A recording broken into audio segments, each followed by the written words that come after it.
Es momento de escuchar a nuestro presidente constitucional de la República de Guatemala, el doctor Alejandro Yamatei, con un mensaje para la nación.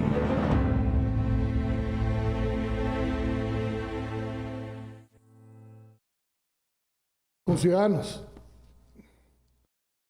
en mi calidad de presidente de la República y basado en la ley, quiero decirles en primera instancia que estoy a favor del espíritu del decreto 15-2020, del espíritu. Pero tenemos que entender que para el gobierno es prioritario atender a la población que está siendo afectada por esta crisis y garantizar la continuidad de los servicios esenciales. Por lo tanto, miren, nos sentamos a analizar con detenimiento esa ley 15-2020 para tratar de buscarle no solo el sentido, porque comprendo el sentido de la ley, sino para cerciorarnos que no pudiera ser objeto de impugnaciones por inconstitucionalidad. El decreto 15-2020 aprobado por el Congreso de la República contiene aspectos técnicos que hacen inviable su aplicación, así como hay disposiciones que vulneran la Constitución Política de la República de Guatemala, lo cual haría que sea una ley que nazca muerta. Primero, el decreto no es claro al indicar quiénes son los usuarios que deberán gozar protección. Y les pongo un ejemplo. Imagínense que dicen a los usuarios de la luz, pero resulta que nuestra Constitución dice que ese servicio se llama energía eléctrica.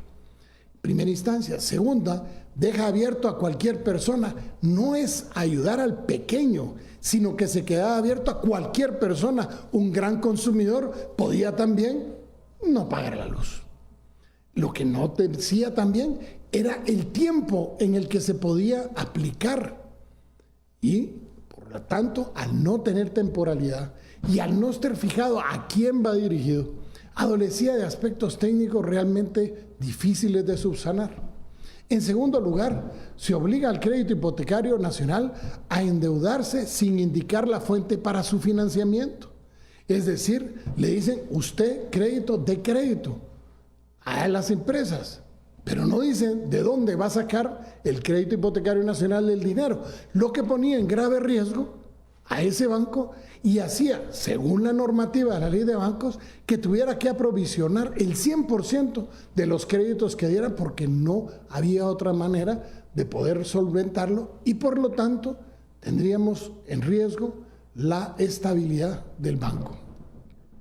En tercera instancia, la normativa no le dice al Ministerio de Finanzas que debe realizar las asignaciones presupuestarias para poder cumplir con el decreto. Por lo tanto, al no haber financiamiento, el decreto se quedaba como una ley más sin poder ser aplicada. En cuarto lugar, el decreto 15-2020 carece de una disposición que establezca la obligación reglamentaria para que el ente responsable de desarrollar la misma y el plazo de la emisión quedaran perfectamente definidos. Pero además de eso, le encontramos inconstitucionalidades. Primero, contraviene el artículo 119 de la Constitución Política de la República porque no delimita el grupo objetivo y el impacto económico que puede tener la norma que ellos están poniendo. Segundo, al momento de redactar la norma, permitía que grandes usuarios pudieran acceder al impago de los servicios contemplados, pese a tener la capacidad de pago y no haber dejado de operar durante el tiempo de la calamidad. Tercero, la norma también permitía evitar el corte de los servicios básicos a pesar de que alguien estuviera cometiendo actividades delictivas, como por ejemplo hurto, fraude, robo de fluidos, etc. En el artículo segundo, en lo que respecta a los servicios básicos, contraviene los artículos 15, 43, 44, 119, literal M, el 240 y 253 de la Constitución Política de la República de Guatemala. La normativa hace referencia al servicio básico de luz, sin embargo, este no se encuentra regulado de esa forma, por lo que debe presumirse que se refiere al servicio de la energía eléctrica, pero debe asumirse, presumirse. La norma no establece los parámetros para determinar a los usuarios que puedan acceder a dicho beneficio, ni a criterios técnicos, ni de selección para determinar con certeza a los beneficiarios.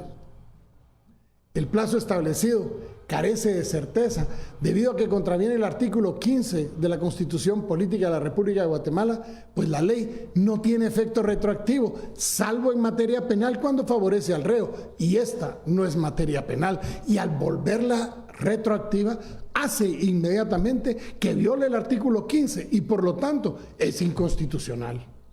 El plazo para los convenios de pago con las entidades prestadoras de servicios no es congruente, ya que no se determina cuándo los usuarios deben suscribir esos convenios.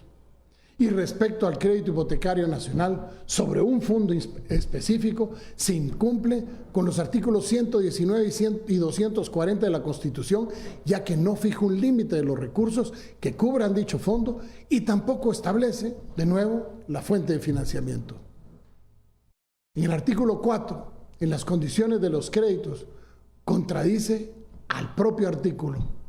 Dice esa misma norma, ya que solo regula las condiciones de crédito para el servicio de agua y deja sin establecer lo relacionado a los convenios de pago para los otros servicios básicos. Contraviene las disposiciones dictadas por la Junta Monetaria al omitir el incumplimiento de las facultades constitucionales que le confieren a dicha Junta.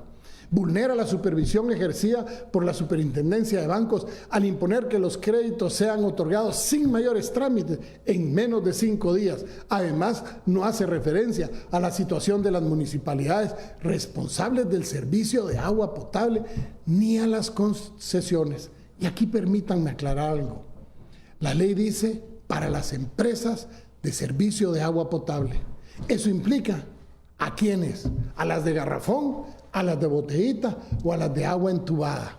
Nosotros suponemos que es a las de agua entubada, pero al dejar abierto cualquier empresa que ponga el agua potable en garrafón tendría derecho también, al igual que una municipalidad. Por lo tanto, la norma no es congruente.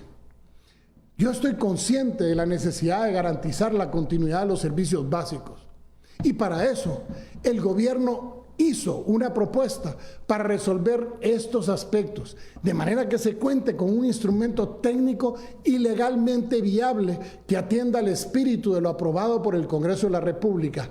Y les quiero decir algo, antes de decirnos que estamos en contra del pueblo de Guatemala, permítanos, entren a la página del gobierno, lean el proyecto de ley nuestro y compárenlo con el proyecto de ley del Congreso de la República.